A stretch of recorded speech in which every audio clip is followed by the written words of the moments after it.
पाकिस्तान के सबसे बड़े शहर कराची के एक शॉपिंग प्लाजा में हफ्ते को लगने वाली आग से मुनहदम इमारत से लाशों की तलाश का काम जारी है। हफ्ते की रात शुरू होने वाली इस आग पर पीर की दोपहर तक काबू तो पा लिया गया, लेकिन इस दौरान इमारत का ज्यादातर हिस्सा मुनहदम हो चुका है और बाकी मांदा ढांचे के गिरने के खदशे के बायस क्रेनें इमारत के अतराफ मौजूद हैं। गुल प्लाजा शहर के तारीखी अमेजना रोड पर सदर के इलाके में मौजूद है।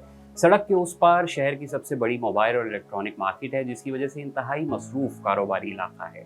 गुल प्लाजा घरेलू सामान, कपड़ों, कॉस्मेटिक्स, बर्तनों और खिलौनों वगैरह का बड़ा मरकज था और मुनासिब कीमतों की वजह से हर तबके के लोग यहाँ शॉपिंग के लिए आते थे।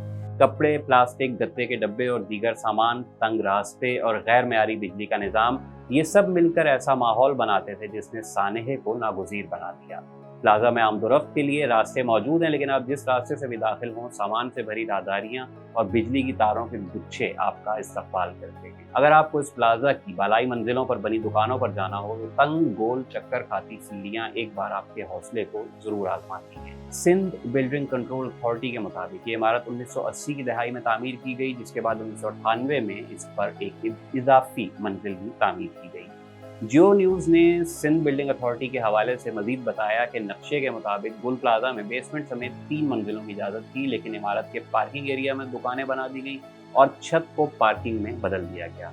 अथॉरिटी के मुताबिक 2023 में गुल प्लाजा की इजाफी मंजिल को रेगुलराइज कर दिया गया और प्लाजा के मालिक ने 14 अप्रैल 2003 में कंप्लीशन हासिल किया। इसी तरह नक्शे के मुताबिक कुल 1021 दुकानें बनाने की इजाज़त थी, लेकिन वक्त गुजरने के साथ साथ यहाँ 159 इजाफी दुकानें बना दी गई। SBCA ने ये निशानदही भी की कि प्लाजा की राहदारियाँ और बाहर निकलने की जगह उन पर इजाफी दुकानें भी बनाई गई।